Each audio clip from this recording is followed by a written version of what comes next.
make it so dramatic. Oh my gosh. Welcome to Crosstown Cardboard, episode 14, with me at Carmine's Cards. I'm Carmine, as it kind of makes sense there. And holding up the see-through water bottle is Craig at New York City Sports Cards. If you're watching on our YouTube channel, he's turning into a magician. He's the teacher and soccer coach in the heart of New York City. I'm the broadcaster, news, and sports. We just started up our basketball show, so I'm pretty excited about that. And Craig, episode 14 is titled How to Act Right, Dealing Online. And this is 10 episodes after our first How to Act Right series, which was when we talked about the card show setup and card show etiquette and treating people with respect, how to treat kids when they come up to your table, and all that great stuff. So if you haven't checked that one out, definitely do. And if you haven't subscribed on our YouTube or on podcasts, make sure you do that. Give us a rating, review, loquacious, verbose, whatever you decide. So Craig, how would we like to start this off? Because we both had very nice exchanges online for really big cards of people we collect recently. We'll also get into how the NFL playoffs could affect some people's cards in the next weekend here. So we're going to talk about that and maybe some things not to do with online sales. But first, how are you doing on this Tuesday that we're recording? I thought you would never ask. Doing great. Doing great. Good to see you. Every week that we come on, it feels like there's always something card related to talk about. Oh, yeah. And I think we're onto something with this How to Act Right series. Now, if you're listening and you think, wow, these two are just going to talk about how great they are at selling online, hence the title, How to Act Right, when selling online. But I think it's important to note that we're not talking about ourselves necessarily here, but we want to highlight a couple of recent acquisitions that we've acquired online. And within the process, we both dealt with really good quality sellers.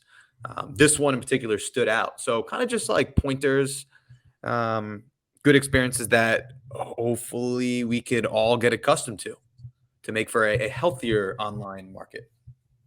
For sure. And we've also had a lot of mistakes that when we've acted wrong or seen others act wrong, in our opinion. And so this is really just our own experience of what we learned. And hopefully we're putting out good stuff that people can learn from, or at least listen to our experience and take something from it. Yeah. Something to relate to. So I think that kind of just ties right into our pickups. Do you want to go first? Do you want to talk about your online exchange? No, I want you to go first because the guy right behind you, Giannis, is actually both of the cards we picked up are, involving players that are in our backgrounds if you're watching on the YouTube. So I think you should go first. And it's also great that we each had each other as sounding boards to see where we should be at on these deals. And that's just a great thing in itself. Facts. And it's really nice of you to let your elders go first. So I appreciate that. Nice. But we kind of talked about some of our collecting goals for the new year. And one of the things that I said that I want to collect are more Pele cards and more Giannis game use patch cards. I'm putting my money where my mouth is. So if you're on YouTube, you'll see this latest pickup I got. It's a 2017-18 Panini Dominion Giannis Jumbo game worn patch numbered out of 5. Now, I got this from a Facebook chat thread type thing, a certain group. And I reached out to the person, and this particular person is the_freaking_champ34 on Instagram. Big Giannis collector. And I would say in my few years doing this online buying and selling now, I have never met a more prepared, diligent, respectful seller. So he had the card priced at, should we say it or I'll say it. He had the card priced at $575. So I threw an offer out there for $425, which was a 76% of the asking price. So when we were just in talks about it, he sends me 9 different, very clear pictures of this card. You want Nice. front, you want back, you want corners. He sent it all. So that was like the first great thing that he did. Okay. He then sends me 5 screenshots of related comps on that card. I didn't even have to do it myself. He sent it to me and he told me that's kind of where, he got the value from. He even sends me the sale of a similar card. And I'm like, oh, that's a really cool patch. I wonder what part of the uniform that's from. He goes out of his way to find the Bucks uniforms from 2017 and creates an image, which you'll see on YouTube, where he puts like the patch card on the jersey so you can kind of see where it's from, and it's from the B and the U from the Bucks. So I love when people do that. I mean, look, it looks super cool. And so I threw out an offer for $425. I figured that would be the beginning of negotiations. He's like, I'll get back to you. And then the next day he accepted. And right upon Really? He just accepted that offer. $425 straight up. Wow. No negotiation. I was shocked. I do want to point out my man Dominic, who I'm talking about, the seller here, is a kid from the Philippines. He just graduated college last year, and I can just tell he's super diligent, super smart. And immediately as he said, I'll accept the offer, shipping with full insurances on me, he sends me a paragraph or two regarding the different payment options. He even tells me, if you want to pay friends and family, here's the total. If you want to pay goods and services, here's the total. And then he sends me 5 different references. I didn't ask for any of this. He did it himself. He sends me 5 reference vouch posts. I didn't even have to ask for it. Wow. I was quite blown away at the customer service. Set the bar really high, but this was all information I didn't even have to ask for. He gave it to me. He made it such a pleasant, easy experience. And he's a honest collector. I'm a honest collector. And it's probably a card I'm going to hold on to. Wow. That is an amazing selling experience. And Dominic definitely knew how to act right with his online dealing. Now, I will point this out. We're both optimistic guys, but just throwing a little bit of devil's advocate in there. This is seems like a once in a blue moon of all these things, especially for the guy not even to be asked to come forward with all these photos, vouch post, payment methods, all those different things. Did you ever get skeptical that it was too good of a process? No, because I had interacted with him before, and I should have pointed out the day before he said he had come across one of our episodes. No way. There you go. Crosstown. Wow. So it really came full circle. Dominic is without question a first ballot Hall of Fame Facebook Marketplace card seller. That's awesome. Unanimous decision. Gosh. Yep. And I can't believe, because usually, and correct me if I'm wrong, but if he's asking $575, you offer $425, $500 is right in the middle. Yeah. I feel like 9 times out of 10, that's where both people would meet, is right in the middle of those two offers. Yeah, wow. And he's from the Philippines, so his card was stored at Ship My Cards, which is actually a really cool, great business for international sellers. And he gave me all the Ship My Cards information. He sent me tracking. A pleasant experience for a personal collection card I'm going to keep. That's awesome. And that kind of folds right into my deal with somebody from outside of the United States also, which was from my new friend at B-Ball Trader. His name's Sebastian, and he's on Instagram. He's really into Revolution NBA autos, which was a unique collecting style, but those Revolution cards are pretty cool. I showed the Porzingis rookie on-card auto from Revolution that I got a few weeks back. And so he just messaged me out of the blue on Instagram saying, I have a grail for you. And I don't know how he knew that I really liked Tiger, whether it was, I don't know if he maybe came across one of our episodes or just seeing my post, because I have the Tiger in the background on all of our like teaser clips on Instagram. So whatever it was, he sent me, I guess you know how the deal went because I have the card, but he sent me this beautiful golf gear Tiger Woods on-card auto birdie with the 2 pieces of the tournament used jersey, or not jersey, but shirt.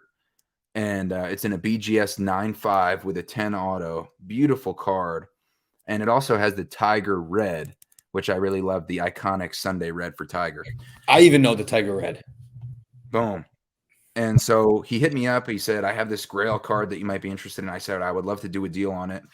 around whatever the last one sold for, which was like 2,100.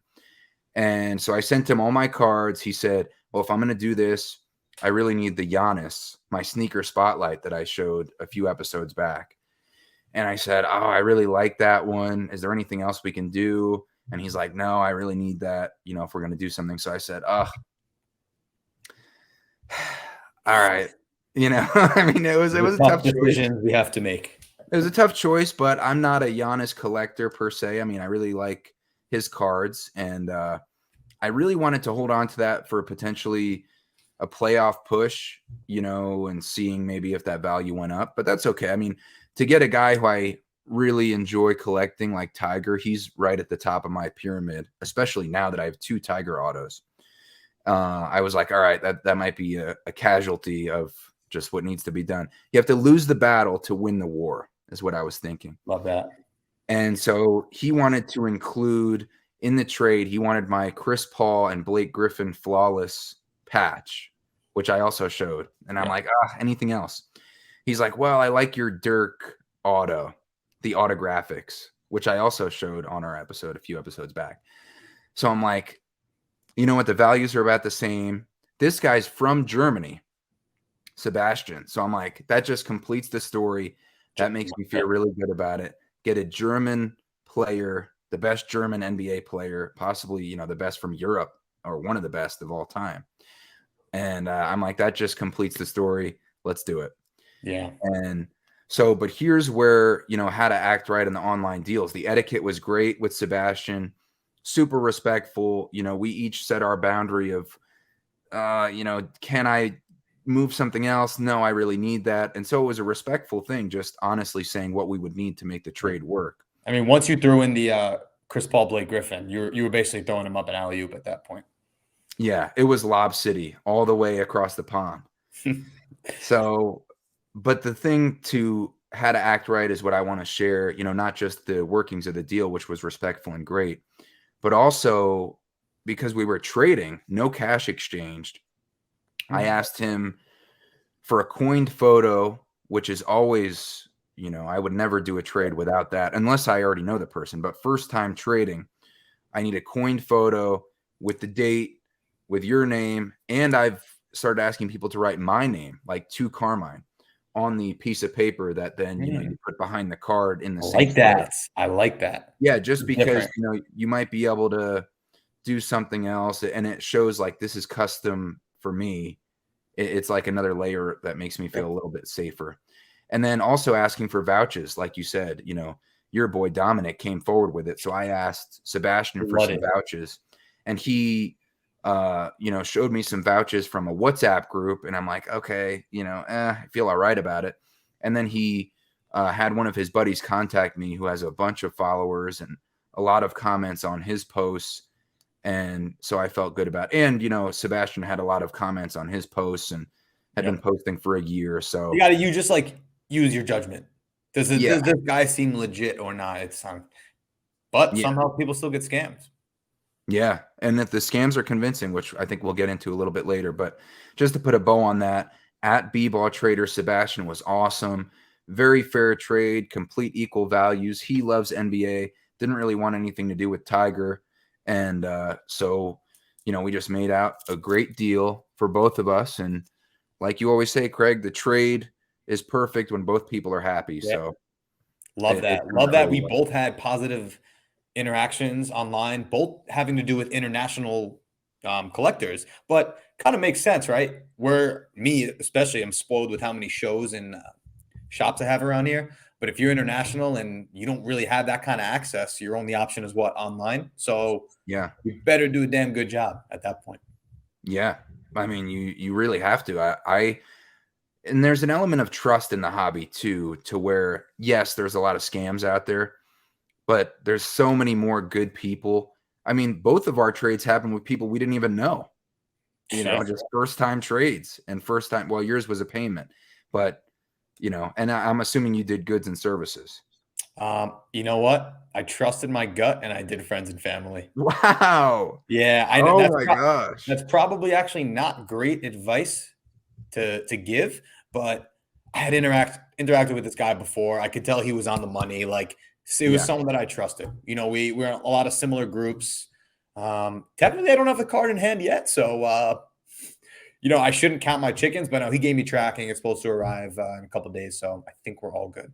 And all those vouchers too. He's very Yeah, thorough. yes, exactly. I mean, that attention to detail, I'll trust my gut there. But if you're ever unsure, because people still get scammed or reach out and say, "Hey, do you think this is a scam?" If you're ever unsure, call someone. Like, call the person you're trying to do a deal with. You know, when Yep. we did our deal, our one and only deal approximately a year ago, we actually called on the phone. I want to say before we finalized it. Yep. Not the first time I've done that. There's a young kid on Instagram, the Card Keepers something. We did a Yes. big, oh, Josiah. yes, there you go. Great kid. We did a big trade once. There's a lot of cards involved, and we actually went on FaceTime and we were like showing each other, you know, what's in the deal. Again, that level of trust, if you're ever unsure, especially it's a first time, you know, trade or something with someone, give them a call, go on FaceTime, make sure it's legit. That's just an extra layer of security, if you will. Yeah. That's awesome. What a shout out to Josiah. I didn't know you were going to bring that up, but I got my Ronaldo auto from him, and I Nice. got a Vince Carter game used logo man from him. So great kid. And he also FaceTimed me, showed me like all the No cards, way. and made sure he was legit. Yeah. Oh, wow. So There you go. that's a great tip. That's a great tip. And Yeah. also, you know, I would say, no, sorry, go ahead, Craig. No. I was gonna recap online selling, but you make your point first. Okay, so I was just gonna say, you know, unless you get the once in a blue moon Dominic who you dealt with on Facebook and you feel completely good about the vouches and that kind of thing, like if there's a vouch post, and especially if you have mutual friends that you've either reached out to or who have commented on the vouch post, then friends and family, I think, is completely cool. Or, you know, you trust this person from Instagram, your interactions there, but definitely don't just blindly go friends and family unless you have that vouch post, you know, tagging people that you know in a Facebook group, or somebody else who you know on Instagram has vouched for this person's character, because you can definitely potentially get scammed out there. Yeah, if you're willing to pay goods and services and pay the fee, but the person doesn't want you to, there's red Oh, flags, oh yeah, big red flags. And if someone tries to get you to pay Zelle, I would think everyone knows this by now. Just stay away. yeah. And that gets me into, can I talk about the scam that I wanted to put a PSA out about real quick? Yeah, and then I can't wait to mention the number one worst thing you could do as a seller. Oh, Yeah, yeah. we'll get to that. I think everyone's going to resonate with that one, but tell me about the scam first. So here's something that, you know, and we want to put out meaningful content for everybody. You know, we don't get paid. This is just in our free time because we love the hobby and we want to just have any type of positive impact. And so I said, if we're talking about how to act right in online deals, you have to protect yourself.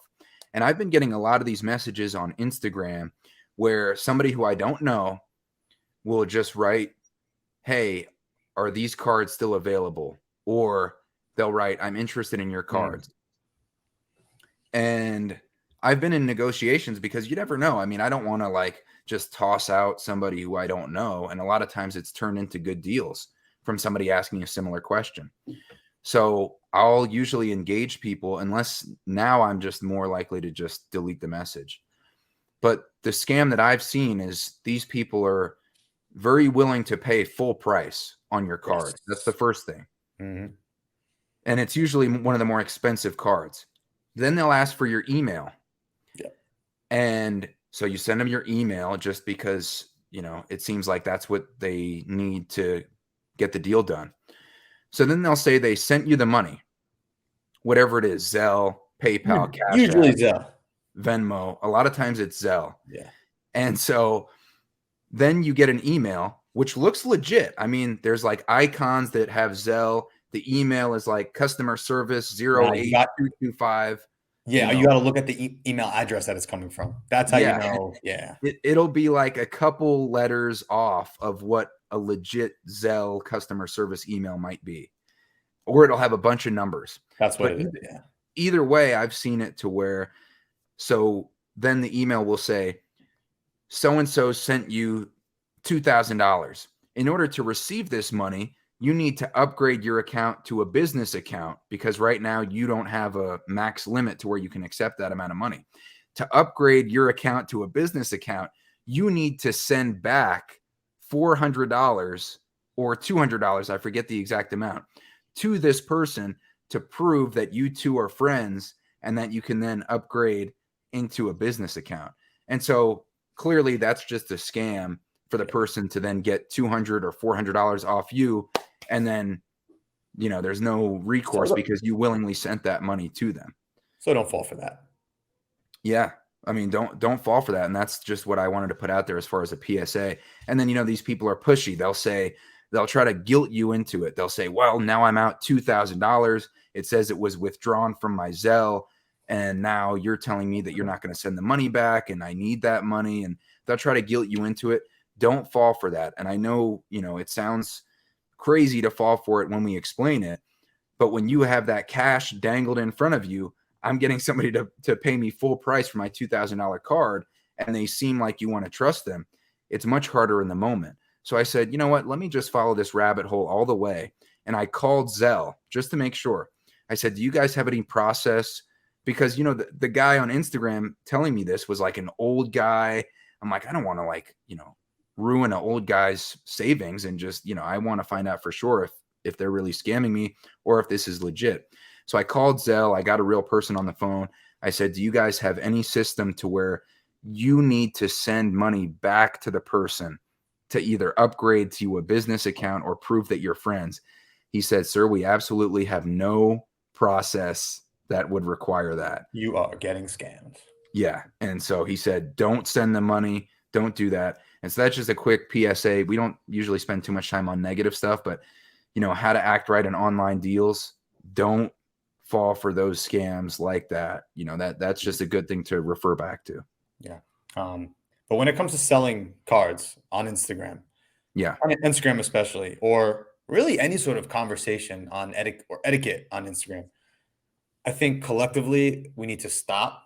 And it's my biggest pet peeve, leaving people on red.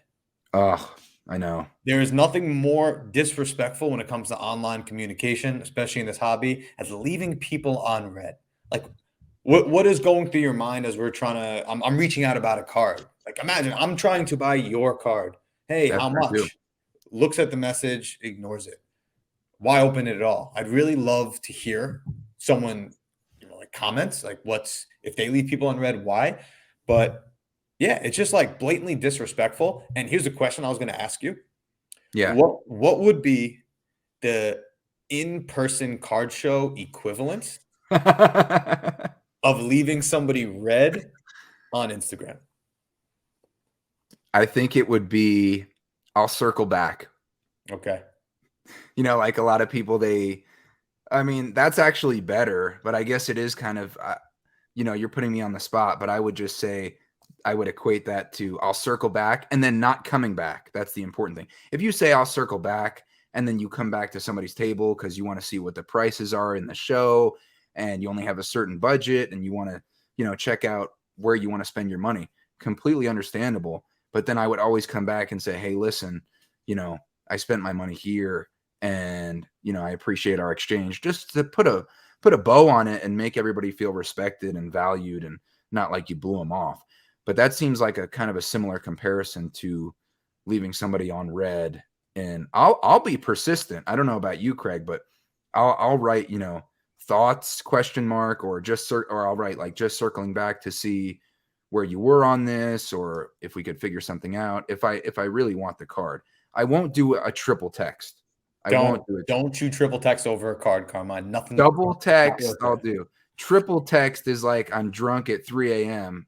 And I don't want to get into that. And I need this Larry Bird Noir autograph. I need you right now. No, but seriously, I mean, any sort of communication, I do notice it amongst like the younger kids in the hobby, especially. But they're young; they'll learn. I just can't process trying to have a conversation with someone, trying to negotiate a card, seeing their message and just stop. That would be like, I'd be like, hey, Carmine, you're set up at a show. How much is that dual autograph behind you?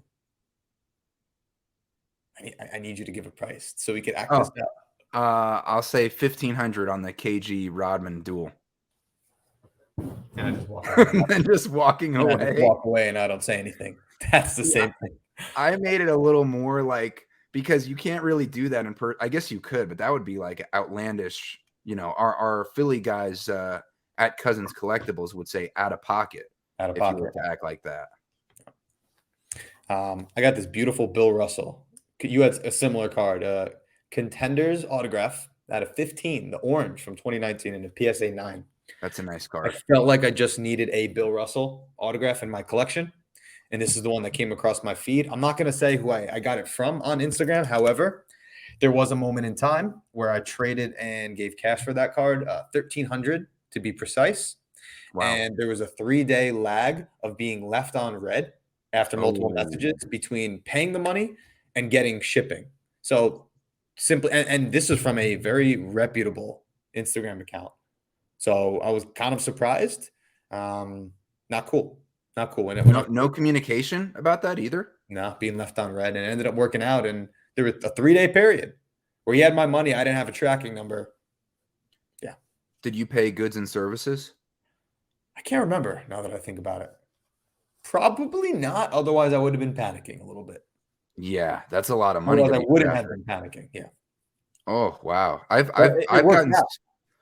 it's funny. I got scammed. I'm glad you didn't get scammed, but I've gotten scammed on a Bill Russell auto that was $600, but thankfully I paid Venmo goods and services, and credit to Venmo, they refunded me. I had all the Facebook messages Wow. Okay. screenshotted, and I showed, how I paid for this card and, how our negotiation was and how I tried to follow up with the guy. So I was really diligent about trying to get my money back and showing them. I did. Wow. What was the time in between filing the complaint and getting the money? It was probably like 2 weeks. 2 weeks, Wow. I'd say. That's not bad. That's not bad at all. No, credit to Venmo. And I would say, how to act right, online deals. If you do get scammed or you feel like you're getting scammed, screenshot the messages and don't be like too embarrassed to contact one of these companies to try to get your money back if you pay goods and services. Because that's your hard-earned money. And even though it is definitely embarrassing and it's like, how could this happen to me? I got scammed. Try to work hard to get that money, because if you don't work to get that money, that scammer wins even more. So there you go. Preach. I think that kind of covers online selling. I think if you're new to selling online, cards in particular, I think there's a lot of good information that we provided in here. Yeah, I hope so. Can I sum up our info real quick? Please do. So if you're trading, I would say coined photo, get that I have a coined thing right here, and get that person's name, Boom. Get the date, get your name on it if you really want to feel good about it, and get vouches from whatever Facebook group you're in. Mutual friends are even better, but if strangers vouch for the other person, click on their profile, see if that's a legit person on Facebook, let's say. Use good judgment. Use your judgment as far as the communication. If you're buying the first time, unless you have a once in a blue moon, unbelievable quality seller who provides vouchers and makes you feel at home, use that goods and services, because the extra fee is always worth saving you the headache of stressing over that money and not knowing this person. I can tell you that from experience. And then if you're selling, send the tracking number, send the photo of the receipt if you do it at the mailbox or at the post office, just so you put that in the chat between you two, and now you have a record. Because I've heard sometimes people claim that they didn't get the card, and if you have a photo of the tracking in your chat, you just refer back to that, tell PayPal, hey, that tracking number indicates it got there. So, if they try to open a claim on you. And then this was one thing that I saw that I sold about $1,500 worth of cards, which I was very happy about on an Instagram story sale. Yeah, so I was hyped about that, and we were talking about that. And one way to act right with this dealing online is take advantage of your hobby connections. Tag your friends in your story sale, which I was able to do with the Wolfpack. Don't like, if you barely know somebody, tag them and then you're annoying them. But if you have a good grasp and your friends, tag your friends and then they'll repost your story sale, then it circulates around, like our friends at Sports Card Therapist, at Cousins_collectibles, at Oz_the_people_mailman, at Sports Card_lessons, Ken, at Sports Card Nobody, Shane, and at DJ Sports Cards 86, Dave. And Dave, shout out to the pack. The pack. And we wanted to quickly just make mention after these, our main topic here, about at _Wolfpack_content. That's our new umbrella for our 8-person Wolfpack. And it's a new Instagram page, so follow that if you haven't already. That's where we're kind of working out the kinks. And maybe, Craig, you can weigh in a little bit more on what some of our goals are of unifying the Wolfpack under one brand, one umbrella. But we're planning on getting together at National, and we might have some joint podcasts coming out too. Yeah, I think shout out to the Wolfpack. I think it's a lot of like-minded people to us in the hobby. We're all regular people with our families and our day jobs, and we just love the hobby as an escape. And we all put out content, and I think our content is all similar in that, yeah, we collect, yeah, we're not trying to lose money, but the point of our content that we all put out is not investing, flipping, and all that. It's our experiences in the hobby, human capital, trying to connect with a lot of people. So I think we all have that in common. So we're just going to join forces somehow and see how we could build the brands. Put out good vibes in the hobby. Yes, and hopefully just some good vibes, like you said, and memories, some juju, and what we've experienced, and hopefully people can use that to improve their own hobby experience. And so we're right now planning on putting out 2 podcast episodes for the Wolfpack content per month, a group of 4 in one, and then 2 weeks later, another different group of 4 in the other one. So we'll see how it develops. It's just kind of fun to unite all of us together, and excited for that and what might be coming at National between all of us. So should we talk real quick? We don't want to spend too much time on it, but how the NFL playoffs could affect the card market with round 1 coming up here? Yeah, I'm not a huge football collector, but in just looking at the teams, especially the top 5 betting odds, Chiefs, 49ers, Bills, Bengals, Eagles, you got to go right to the quarterbacks. I mean, if the Chiefs win, Mahomes becomes as safe as a football investment in cards you could probably make. I mean, Sure, there'll be a run up to the playoffs, but I guess if you're a Mahomes collector, you should feel pretty good about that. If the 49ers win, I'm sure we'll see Purdy mania. Cards go crazy, parabolic for some time. Shout out to quadratic functions. Math guy. Parabolas. And then you got Josh Allen, Joe Burrow, Jalen Hurts are the next 3 betting favorites, their teams. So if you're one of those collectors, you're just trying to, ride in this to the end of the playoffs, and one of those guys wins a Super Bowl, it's like in cards as if they've created a new floor. Yeah, I would say that new floor for like some of the more established guys is what you'd be looking for. And then it's interesting, the Buccaneers-Cowboys matchup. I'm wearing my Buccaneers jersey, but it's kind of ironic because I have 2 Dak cards. Yeah, you're quite conflicted. I'm all of a sudden like, I just think he's like undervalued for a veteran guy. He's not in the great tier of top tier of quarterbacks, like, really that Mahomes and Allen. And then, I think those 2 have kind of separated themselves as the top 2, and then maybe Burrow, Herbert right there, and Lamar Jackson, of course, when he's healthy. But I don't think he's quite there, but I feel like there's potential there. Like, imagine this is kind of like my playoff bet, and I was kind of picking these up, especially the Contenders rookie ticket auto and a BGS 9.5, and then I have a flawless game used patch, which is rare for Dak, numbered out of 15 on card auto as well. And so that's kind of like, I mean, I don't really care too much. I mean, it's fun money. So, but if the Cowboys win, that could be some interesting hype for a guy who's not hyped right now all that much. Like, guys who are going in with a lot of expectation and a lot of their prices are built in. But I think it's an interesting opportunity. Like in some of the question marks, like if Lamar Jackson plays, his health is in question. But if they're able to upset the Bengals and make some noise, you could see a big rise because it's not really expected. And then the Tua thing, I mean, the poor guy's had 3 concussions now. So it might be best for his health if he doesn't play. No, it's really concerning. He must have the worst headache. Oh yeah. I mean, the poor guy, stumbling around on national TV and here's my challenge to you.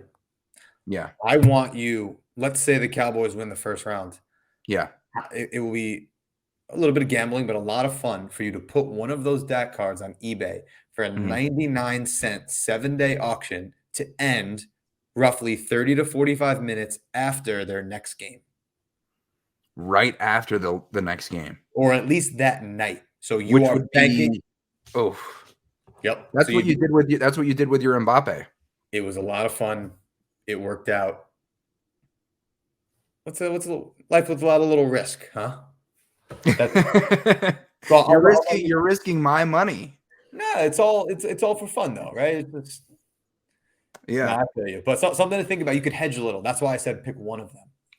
Yeah, but the one to pick would be the rookie ticket auto if I really want to see how much Dak's market has increased.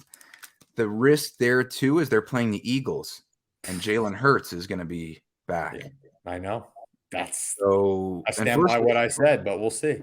First, they have to beat the Buccaneers, and so we talked about, and maybe what if Danny Dimes wins Giants against the Vikings? That could be interesting. No, you think the hobby's given up on him? Child, please. Oh, okay. An Ocho Cinco. You throwing Ocho Cinco at me? I'm so glad you got that reference. Okay, so you're not in on Danny Dimes. Nah, I'm out. I think, you already mentioned Purdy Mania. It's interesting, though, because I feel like when the hobby's given up on someone, it's very hard to reignite that interest. So, like, for Dak, I feel like he's almost in the given up on phase because he's gone so long without making a lot of noise in the playoffs. Okay. I feel like he could, because he's the quarterback of the Cowboys and they're America's team. If they get on a roll, if they beat the Eagles, that hype is going to be big time. But unless they do that, I don't feel like it'll be a major difference. But like guys like you mentioned before we started recording, Kirk Cousins, is that market going to really move if he even if they win? Nah, let's be real. Unless they win the Super Bowl, then maybe for a second. But and then like Geno Smith, it could be now the Trevor Lawrence one could be interesting. Okay, because now we're talking hype and we're talking young guy and we're talking potential. Burrow and Herbert might be, a next level of what could happen. And then Mahomes and Allen seem like that's baked in. Jalen Hurts, if they make it to the Super Bowl, could be more, but that their expectations are high. Tom Brady, I wonder too, if that market could turn around, because old man Tom's been counted out. They barely snuck in because their division's so weak. So that might be interesting. Who knows it with Tom Brady in the playoffs? I always like to stumble across some like 2004, 2005 type Tom Brady patches, but I will let you know what the hobby or which quarterbacks they're looking for because I will be at a show on Sunday and I cannot wait. Yeah. So what's your expectations? Where's the show? The show's in Tarrytown. It's the same promoter that does all the Long Island and some other New York shows, promoter for the shows that I grew up going to. I got a ride from a buddy, so I don't have to take 4 modes of transportation. Yes. My wife is out of town, so I could take my time and walk this show at a nice pace. I can't wait. Can't wait. Nice. Going in, bringing some cash, and just ready to try to examine every showcase while I'm there. Say hi to some friends. And you'll tell your buddy that you remember when he was set up at shows when you were a kid. Chuck. Oh, it's inevitable. Chuck. But that's funny. Any NFL? Are you going to be doing any? You're telling me, and I might actually follow your advice. I might let it fly if the Cowboys win.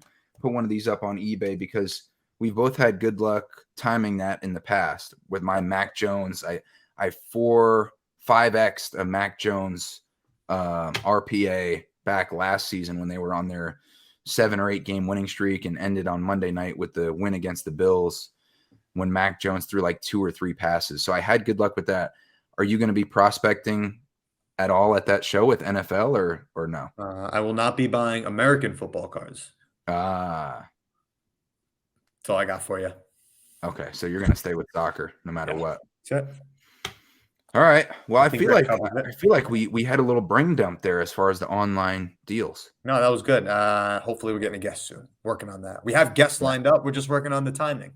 Yes. And hopefully it's a lot of guests you haven't heard from before, or maybe you've seen them on podcasts here and there, but not your typical names that you hear pop up. We're trying to spread across and get to know a lot of people in this space. Totally. And try to spread it out. Diversity of guests for a diversity of topics that we're trying to bring on Crosstown Cardboard. Okay. Man, we're already up to 15 episodes, Craig. Boom. Look at us. Look at that. Next week, we'll be at 15. Yeah, we always joke that, there's got to be 17, to all the 17 listeners. I mean, we've got to be at least 18 listeners now. Yeah. I mean, we have 70 plus subscribers. So that would be cool when we get to 100 subscribers. So hit that button that Carmine keeps telling you to hit. I know. We'll have to throw a party or do something. Down. All right. All right, big dog. Another great week. All right. Peace, bro.